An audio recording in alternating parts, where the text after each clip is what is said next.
instead of constantly changing these systems to try to accommodate having alliances in the game, Tico, you need to remove alliances from the game because it's destroying the foundation of what makes your game fun, which is endgame PvP. Okay? If you want to have open world PvP that is fun, you need to reduce but still reward zerging in a crazy way. You do want people to have to pull as many people as they can, but you also don't want to just have people over zerging all the time, which is what you have right now, which doesn't encourage anyone to show up. This is like the 1v1 situation we saw before. It just basically cannibalizes itself until the only guild that's showing up is the guild that won.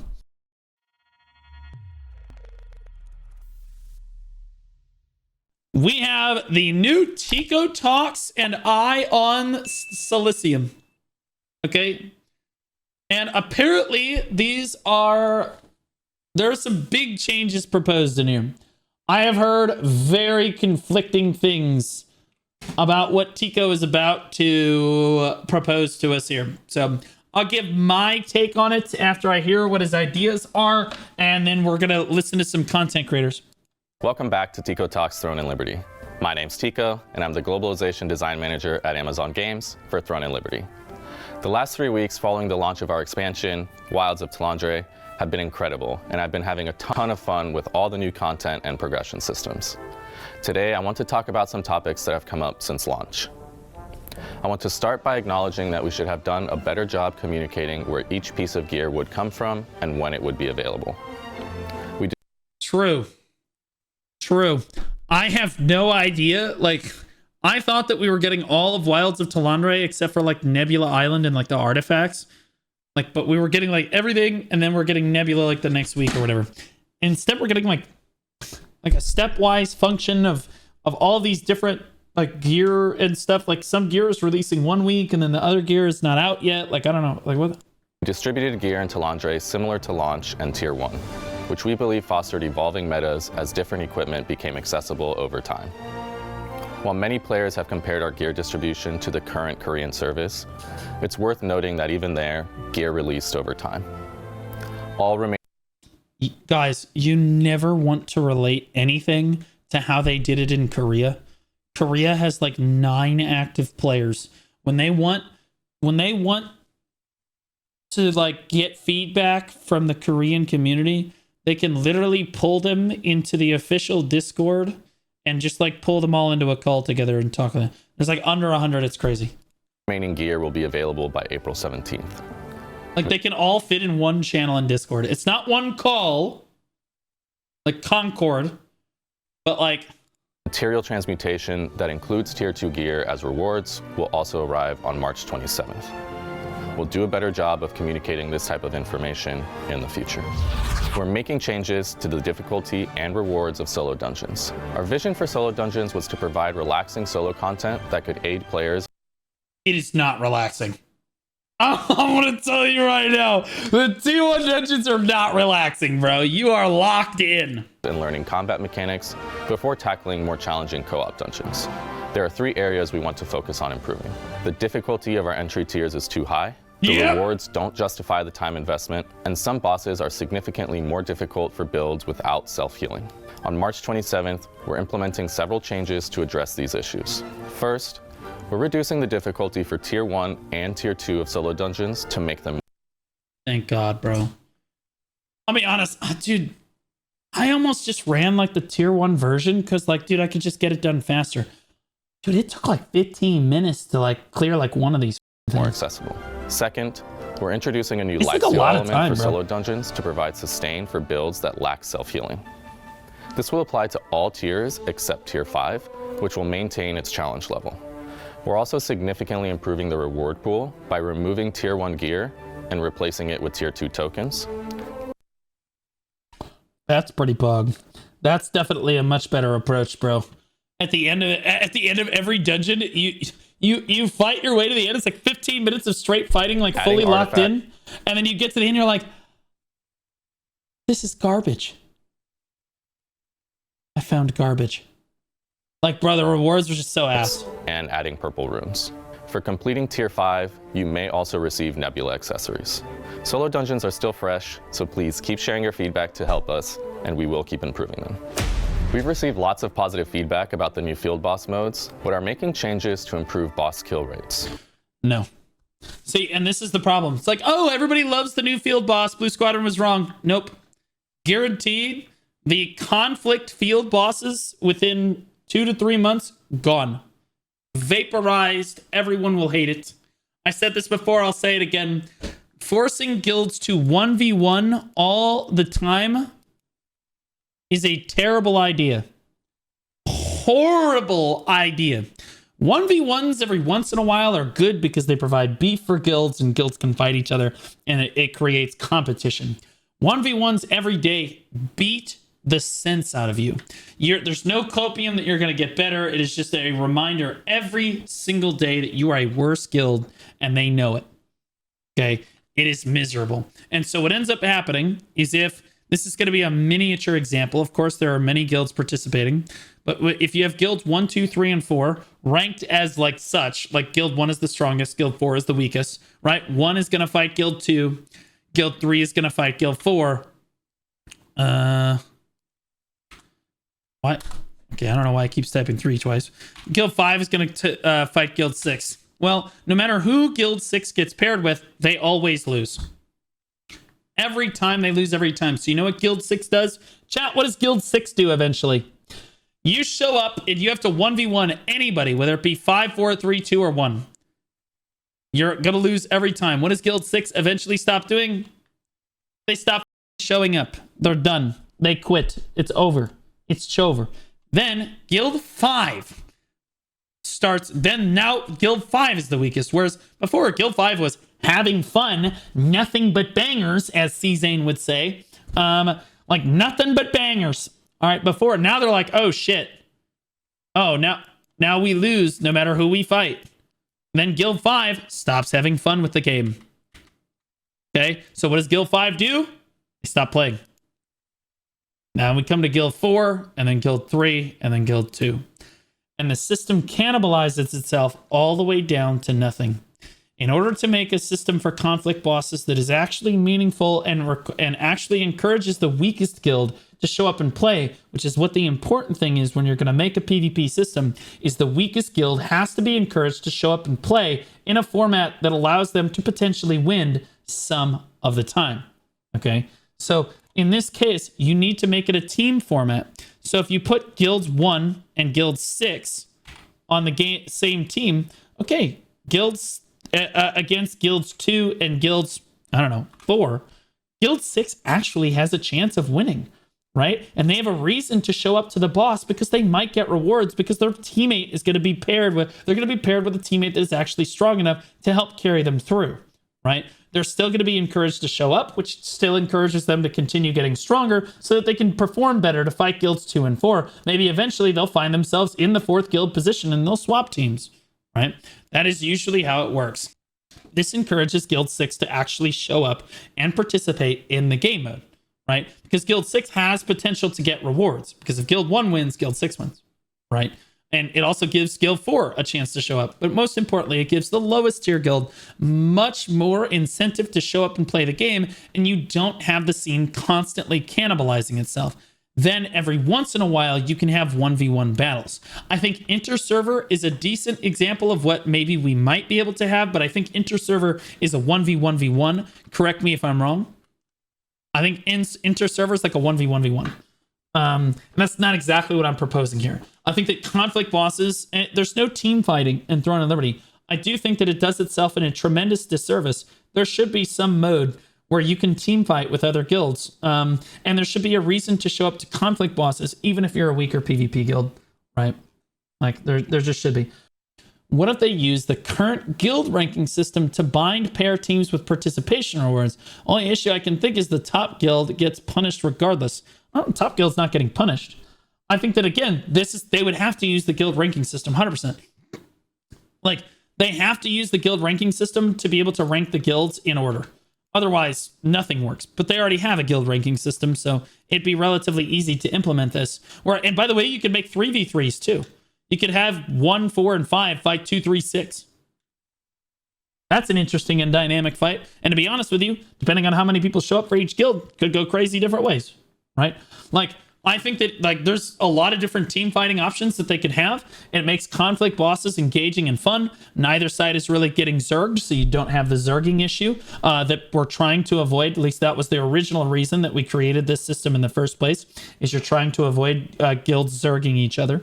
And you also are encouraging the weakest guild to show up to the boss more than this 1v1 system, which, as I said before, is going to cannibalize itself. Of course, it's working really well at the start of Talandre. Wait 2 months and tell me that it's still working well. There are already guilds that have come to me and said, Blue, you're absolutely right. You're absolutely right. We're already not going to the boss because we know that we're the weakest guild and we're just not going to show up anymore. And we're done. And like, to be clear, they're not bitches for that. They just have no reason to do that. It's not working well right now. And like that, and again, yeah, that's the feedback that I get, is that like, I think they're getting different feedback. They're having players be like, oh, it's so much fun. If you ask the #1 guild right now, if you ask Bricked in like the Tier Alliance and the Hellowing Alliance or whatever the hell their name is now, and you ask Supple if they're having a good time, they're probably having a good time with it, right? Showing up to it because they're strong guilds and they're just shitting on everybody else, right? But if you ask the lower end guilds, especially the weaker guilds that are showing up, if they're having fun, the answer is probably not. And eventually, them not having fun is going to lead to them asking the question, why are we doing this? And then they're going to stop going, and then it kills the content for everyone. And so, like, you have to make a reason for the weakest guild to show up, or the system just simply will not work. Through data and community sentiment, we can see we've accomplished one of our main goals, increasing the overall availability of boss drops while maintaining their rarity at this stage of the expansion. However, we've noticed many instances where bosses aren't being defeated due to their high HP and the challenge of fighting the boss while engaging in PvP. Oh, no. Tico, you don't understand. Forgive Tico, he's new to this. If you have the boss here, no. The boss is not dying because it has a lot of HP, or is not dying because it has a lot of HP. The boss is not dying because people are not killing it intentionally. Okay, so like, let me tell you what Ethereum used to do back in the day, and what Supple does, and what Tier does, and all them. So here's the boss right here. Okay, here's the boss, and the winning guild is gonna go stand around the boss. Yeah, they're gonna go stand around the boss. And then the other guild that is fighting them, because remember, it's a 1v1, guys. It's a 1v1. The other guild that's fighting them is going to run up to the boss, get absolutely turbo farmed, and have to go respawn. And do you know what the #1 guild that's currently circling the boss is going to do? They're going to wait. They're not going to do any damage to the boss. They're going to chill. Do you know why? Because they get more content, they get more kills if they don't kill the boss. They're going to sit there. And they're going to gatekeep the content. They're going to shit on the new guild because, again, it's a 1v1. And they know that they're stronger than the other guild. And this is why I said 1v1s are not fun. Every once in a while, 1v1s are fun because you can, like, tell how close you are in strength. But you don't want to have to do this every day. Because when you do this every day, this shit sucks. As you might imagine for the green guild here, who keeps running in, dying, and having to reset, run in, die, have to reset. Even if you try to int for boss damage, let's say you get the boss all the way down to 40%. Okay, guys, we're getting there. The boss is 40%. Do you know what the pink guild's then gonna do? They're gonna reset the boss completely. They're gonna push off the boss. They're gonna stop all damage on the boss. They're gonna hard reset the boss, and then they're gonna do it again. The boss is not dying because it has too much HP.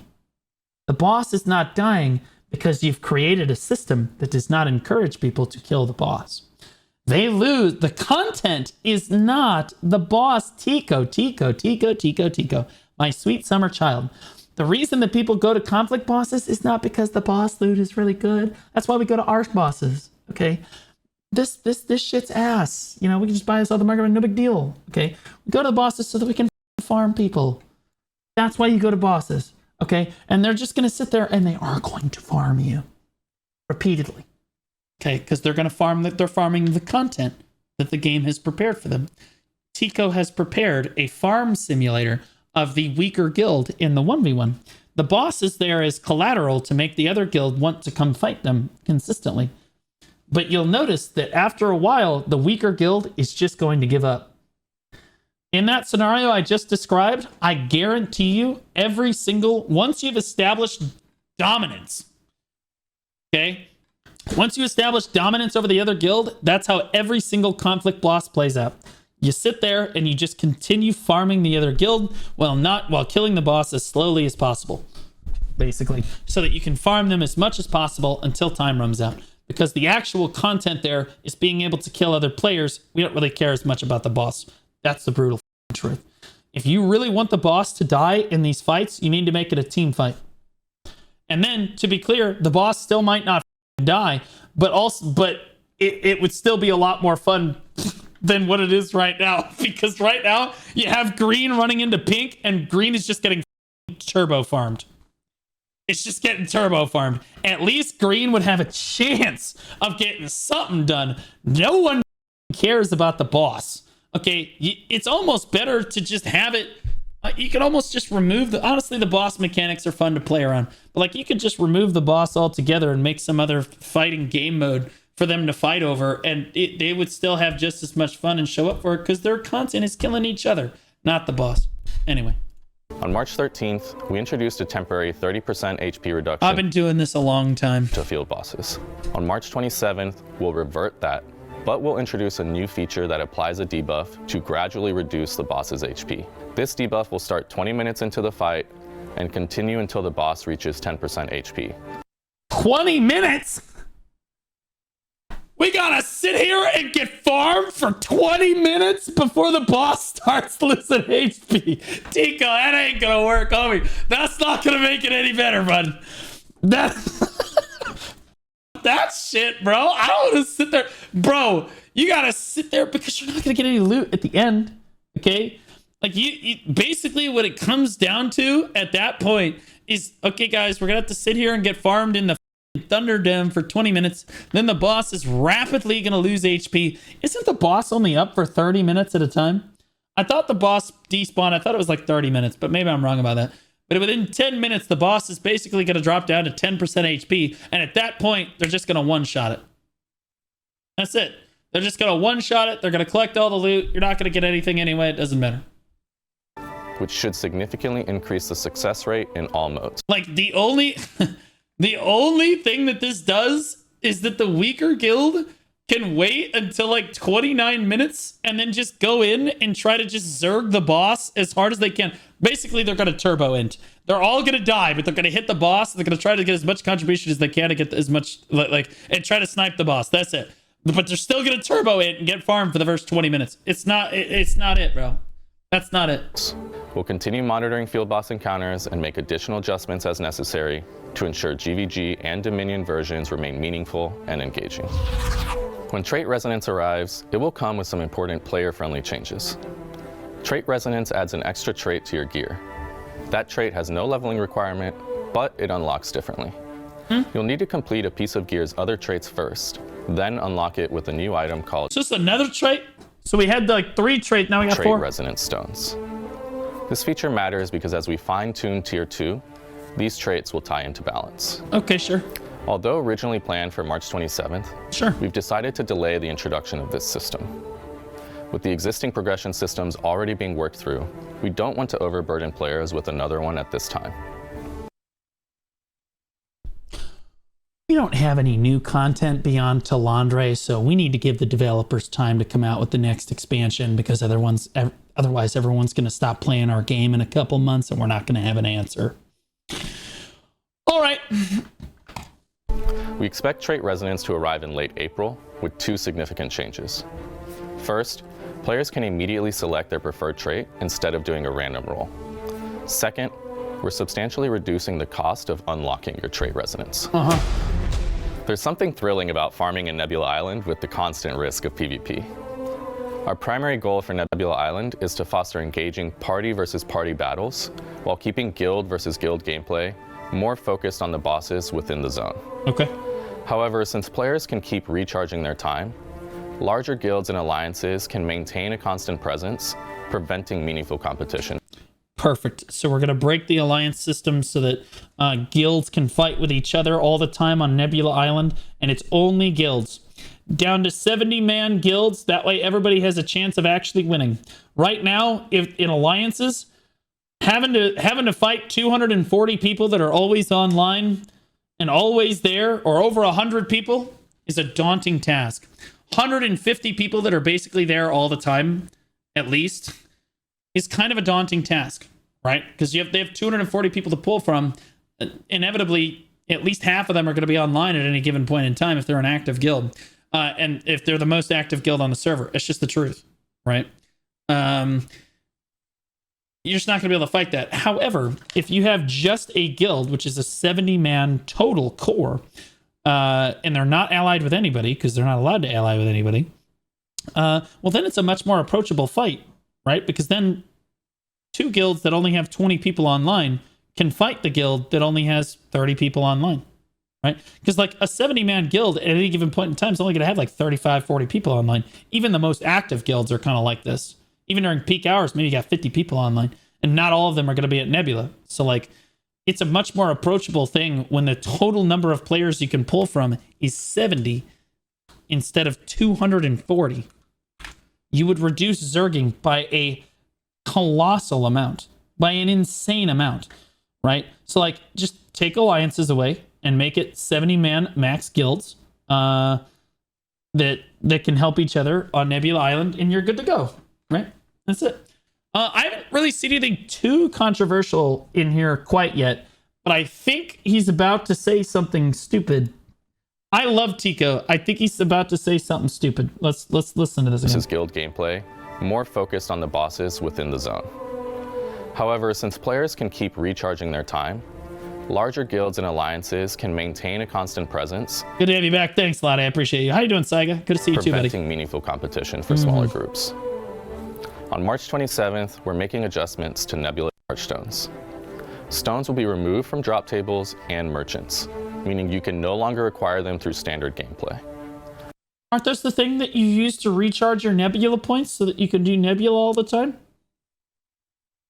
Are they just taking away the ability to do PvP all the time on Nebula Island? Existing stones will remain tradable, but once that supply runs out, you won't be able to acquire more. We will continue to provide recharge stones through other avenues such as the Battle Pass, but those will not be tradable. By limiting the amount of time players can spend in Nebula Island, we'll increase opportunities for more players to experience this content.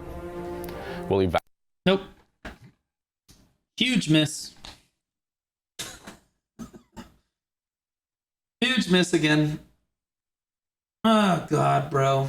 That's not going to necessarily reduce... Yes, are you going to reduce the amount of time players can spend on the island so they can't perma? Yeah, you are. Absolutely. But you're not addressing the root core of the issue. You're punishing players that want to PvP all the time unnecessarily. Like, how do I break this down a little at a time? Oh, me, dude. Why am I the only person that understands how large-scale PvP systems are actually going to work? Like, it's kind of frustrating. It's a burden, really. It is a burden. Okay, so limiting how long players can PvP on Nebula Island after you already introduced it as an unlimited PvP zone is one, it's already counterintuitive, and that's going to make people upset, especially since, I'm going to be honest with you, the only good content in your game is PvP content. I'm just going to say it. The reason that people grind in your game and do the ass gameplay loop that a lot of people talk, like contracts, I don't do contracts so that I can do tier 3 dungeons better. That I do contracts so that I can go to Siege and Riftstones and Boonstones and but perform better in my static groups. Okay, like, it's just the truth. Yes, your tier 3 dungeons are good, but that's not the end game content that everybody is looking at. Okay, end game content in Throne of Liberty is exclusively PvP content. Not allowing them to do that on a place like Nebula is rough. And the core of this issue is that zerging is a serious problem. You guys should have seen this when, we've been bitching about this since the game came out. The zergs are killing the game. It's just the truth. You cannot fight a guild. Okay, all right, we're gonna unpack this one thing at a time. So it's like an onion. It's got layers, guys. It's got layers. So you cannot have a 4 guild alliance system. Why? In a game that allows you to do politics for large-scale PvP that will determine the outcome of hundreds of US dollars worth of Lucent per player in some cases, right? Like the first ever Siege was the highest, and it's way less now. That was like, you make like 10 or 15 bucks in Lucent for a Siege or whatever, maybe like even less, but like, or you get a lot of Solent, whatever. Either way, there's a lot of rewards on the line, right? And so naturally, what is going to end up happening is the 4 strongest guilds on any server are just in their own best interest going to ally with each other. That's a no-brainer. Obviously, that's what I would do. Like, of course they're going to ally with each other. What this means if guilds, okay, so put yourself in the perspective that we looked at before, okay? The larger the number is, the weaker the guild. Okay, so guild 1 is the strongest guild. If guild 1, 2, 3, and 4 are all on the same team, they are probably in every case going to beat guilds 5, 6, 7, 8, 9, and 10. I'll move the 10 over so you guys can see it. All 6 of these guilds could fight these 4, and it would be like fighting an agent in the Matrix. They would still lose. They could all be on the same team. They would still lose. Okay, that's the problem that a lot of servers currently have.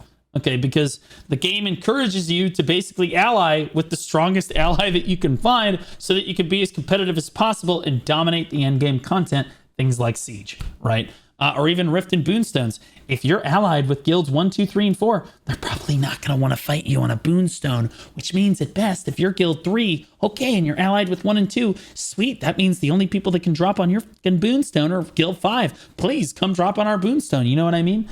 Like that's it's got layers to it. Okay, so like you have this politics system that is encouraging guilds to work together, which is interesting, but like ultimately it ends up destroying the fabric of the game. Furthermore, you end up with all of the strongest guilds with the most active players in them, right?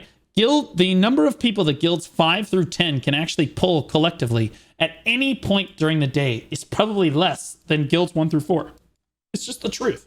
Whether it be peak hours or not peak hours, guilds 1 through 4 are going to have more people than the other 6 guilds put together. It's just the truth, okay? And so what happens is guilds just stop going to your end game content. Guilds 10, 9, 8, and 7 all stop coming. 5 and 6 end up rolling off servers to try to see if they can jump on another server and try to get on a server where they can be guilds 3 and 4 in another alliance. Okay? But the other guilds just disband and stop playing because they don't feel that there's any content that's really all that approachable for them. Okay? Furthermore, when you look at content, so now you look over at content like Nebula Island. So if we look at Nebula Island, you've designed an open world content where it's open world all the time and everyone can do it unlimited time. Really cool concept. Good idea. Poor execution from the alliance system perspective. Because if you have guilds, again, 1, 2, 3, and 4 all working together, they're going to dominate the island 24 hours a day, 7 days a week. You should have been able to see this coming.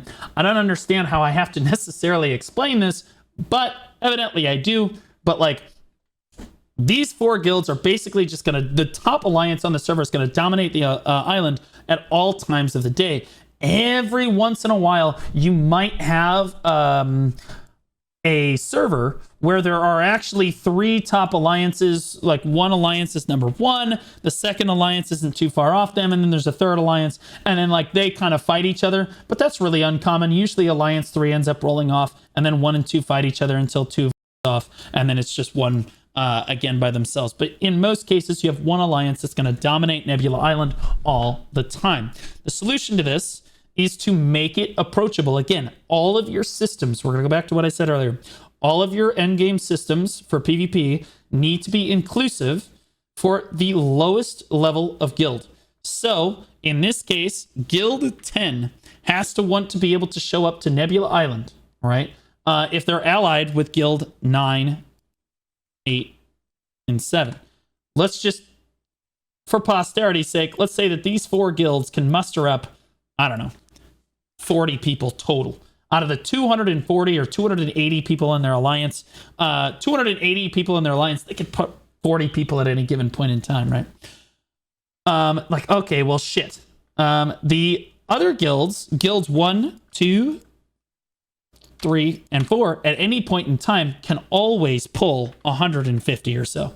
Okay, like that's 150 is a lot bigger number than 40. Okay, you're looking at 110 more players. You are never, 40 is so weak. Well, you're talking about guilds 7, 8, 9, and 10. If you look at those, like most servers, especially like what people would classify as like dead servers or servers where there's not like crazy amounts of competitive PvP guilds. Yeah, this is about right? This is about right. But like 110 people, there's no way. The 40 just stopped showing up. These people are just not going to show up. Okay. Now, let me present you a different scenario. Let's say alliances are no longer in the game. That means the maximum pool of players that Guild 1 can actually pull from is 70 instead of 280.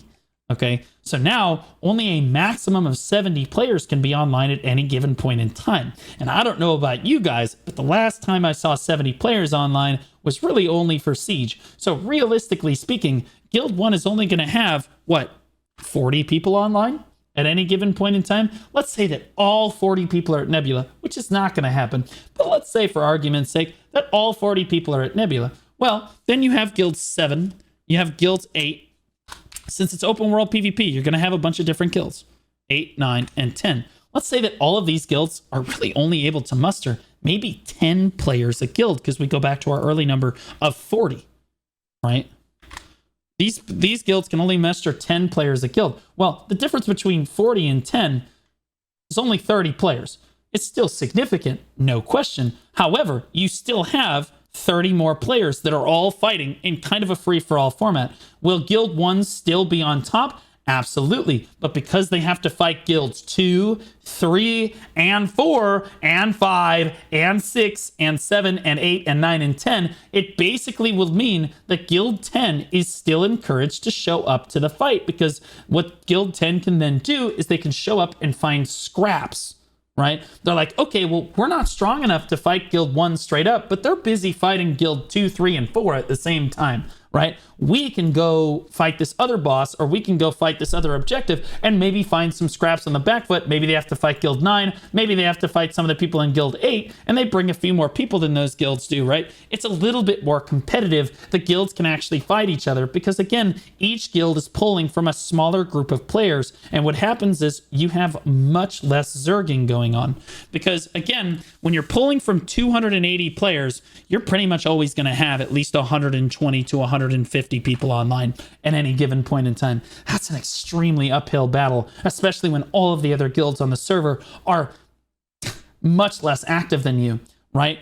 Well, now you're talking about Guild 1 having to fight Guilds 2, 3, and 4, Guilds 2 having to fight Guilds 1, 3, and 4, 3 having to fight 1, 2, 4, etc., right? Which means that if they're all fighting each other, 7, 8, 9, and 10 suddenly are like, okay, well, we might be able to show up to this content and actually get something done because it's a free-for-all, and all of these guilds, all the strong guilds, all have to fight each other. The weaker guilds, ironically, just have a better time.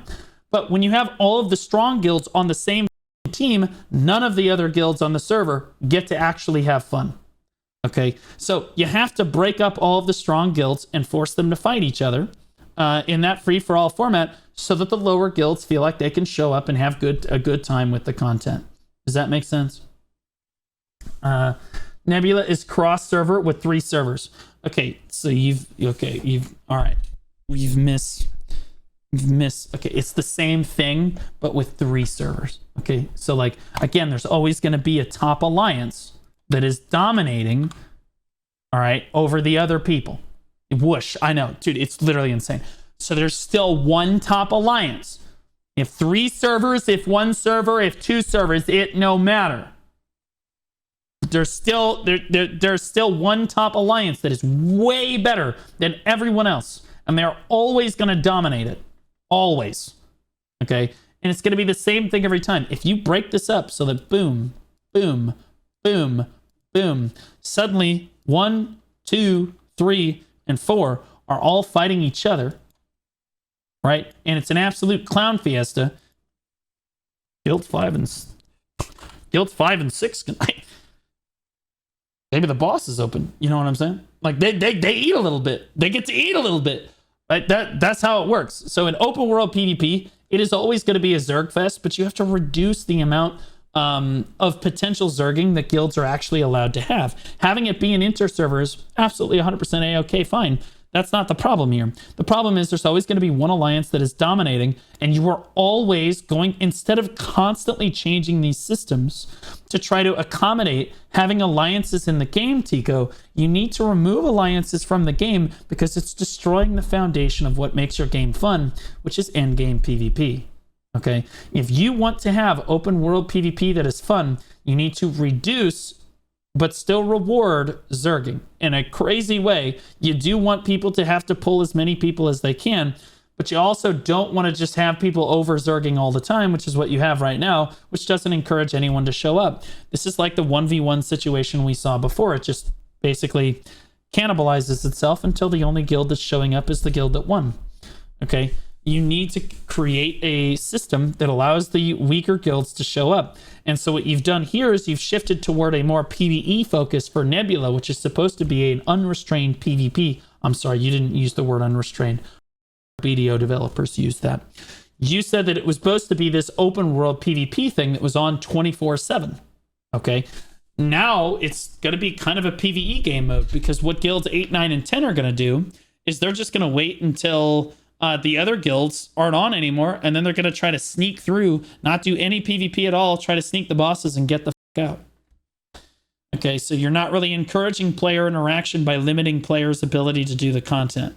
On top of the fact that, bro, are we really going to limit another... We're really going to limit another version of content in the game? Again, it's just not addressing the root core issue of the matter. I want to be very clear, guys. Alliances can absolutely exist in Throne and Liberty. They can. But Blue, you just said, no, the alliance system as it currently stands with 280 max alliance size cannot stand. This will not work. Okay? The alliance size must be equal to the maximum guild size. In other words, 70-man max guild, 70-man max alliance. Max 4 guilds. It's just that simple. So basically, you can have 4 guilds allied together to be total of 70-man guilds. That way, they're all just 4 chill guilds all working together, right? Or you can have 1 guild of 70 people. But the maximum of the alliance should always be the maximum of the guild size. Okay, otherwise you end up with Zerging, and you end up with people having to be in alliance, where they can't get anything done. And it just kind of destroys PvP in your game. If you ask any Black Desert Online player, they'll tell you the same thing. In BDO, the max guild size is 100. The max alliance size used to also be 100, and people used it. It was really good. Okay, now the max alliance size is 150, and I don't think there's a single PvPer on the server that actually thinks that the max alliance size being 150 is good or healthy for the PvP scene at all. It's terrible. It's stupid. But, and honest, to be clear, the Black Desert Online developers are mentally ill, degenerate that have no idea how to develop large-scale PvP content. Okay, so like, I expect better from the Throne and Liberty developers who actually listen to their player base, which is why I'm taking the time to explain it to them. Okay, this did not work in BDO. It will not work for Throne and Liberty. Like, it's not going to work. You can already see it's not working. People, I guarantee you the comment section of this video are probably saying the same thing. It's like, dude, instead of trying to limit how much PvP people, open world PvP people can have, don't hurt the players, right? Like fix your game. Fix the alliance system, and then Nebula doesn't have to change. If you just break the alliance system down to 70-man guilds, you don't need to change this. Period. Dot. Because all of those guilds will all be fighting each other all the time, and the amount of Zerging that is physically possible for any one guild is going to be massively limited, and will burn guilds out. It's just the truth. It'll just burn the guilds out, and they'll figure it out as they go. It'll just burn, like, if they try to all call to Nebula Island 24 hours a day, 7 days a week, they're going to burn their guild to a crisp. You know it, I know it, we all know it. Okay? But, like, they won't do that. They'll chill, they'll relax, and then Nebula will relax a little bit, and then everybody will get to eat. One static could show up to Nebula and actually have a good time at that point. It's just the truth. I still haven't spent all my Nebula hours since Nebula came out. I'm forced to PvP all the time with no drops or farm at 5 a.m. Yeah, see, that's not super great. And to be clear, you're probably PvPing a massive amount of people that you have zero hope of winning in the current iteration. I appreciate that they're actually trying to approach the issue instead of just letting it sit there for months. It's good that they're actually like addressing it. However, again, and again, this will like kind of work in like you're limiting how many like players' ability. Now, I will tell you this, it's not going to work for the Super Sweat Alliances. They're going to have people go on in shifts. You think that the Super Sweat Alliances are not going to be like, all right, y'all are doing it at 7 a.m., y'all are doing it at 4 p.m., y'all are doing it at 5 p.m. Like, if you think they're not going to split that up, you're crazy.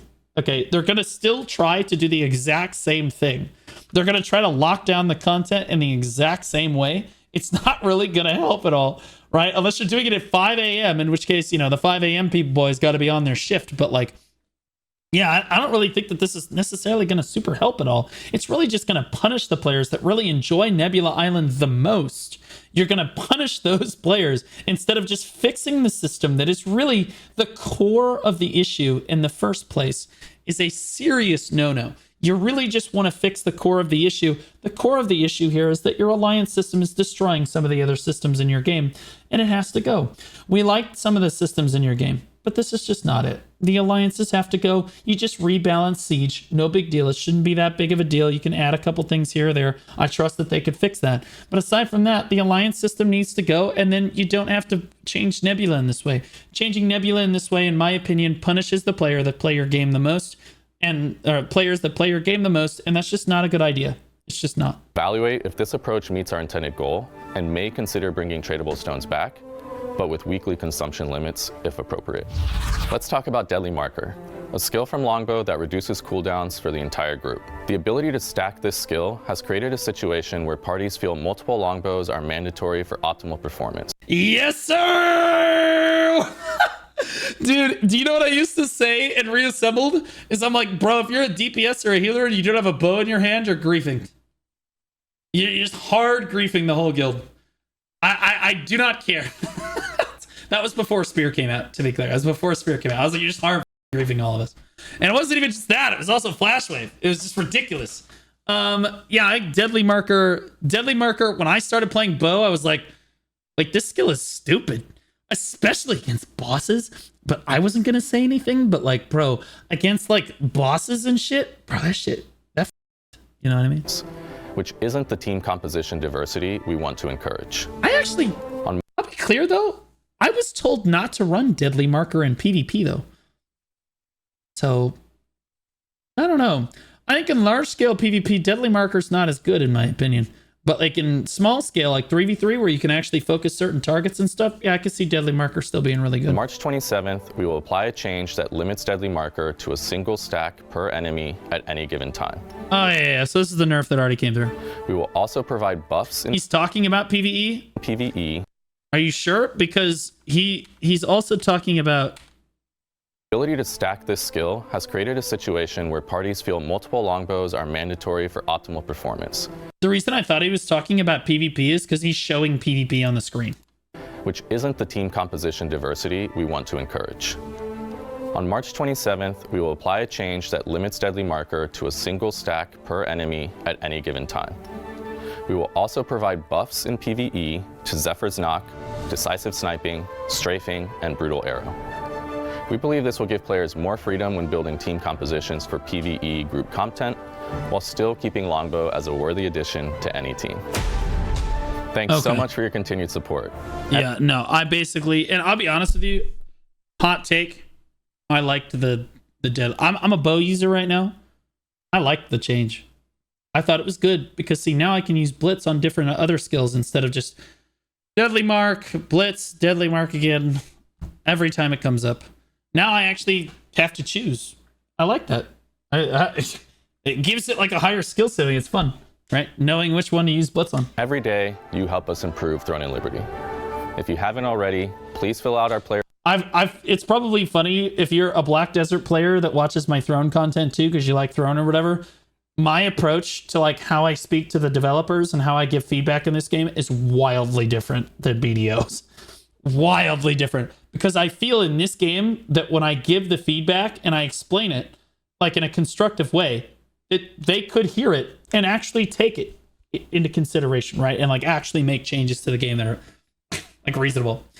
In BDO, unless I am literally calling them dog shit, degenerate, worthless piles of shit,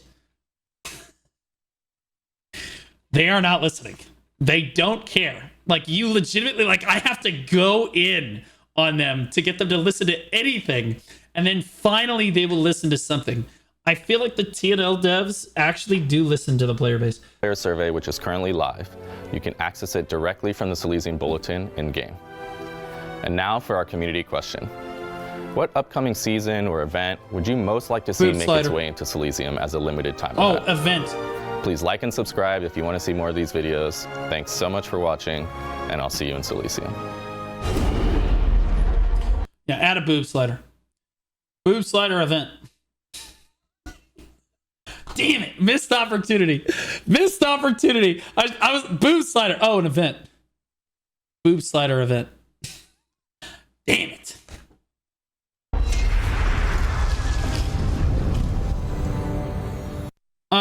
So the like ratio on this video is actually, there's definitely some people that don't like it. And again, so I don't think that the Nebula content is going to kill the PvP, right? I do think that the 1v1 system that they currently have going on for conflict bosses, and this was scary in the video when he talked about how like, oh yeah, conflict bosses are going really well. We've gotten great feedback on that. That's really scary because that's killing the conflict bot. They don't seem to grasp that I'm correct about this yet. That's okay. Give them time. They'll start to understand that I'm right about this kind of thing. But just let that cook. The Nebula content, in my opinion, again, is it a fix that will work? It could, but I think that it unnecessarily punishes the most active people that really love the Nebula content. It punishes those players to really accommodate a system in the game that doesn't need to be there, which is the alliance system. If they just removed the alliance system and adjusted Siege, Nebula the problem would fix itself. Like, it would really be just that simple, and that's exactly what they need to do. But anyway, I'll give it a thumbs up. Most of the rest of the stuff he said I liked. I encourage you to go interact with these videos and make a comment so that they know what they could be doing better about the game. They do seem to listen.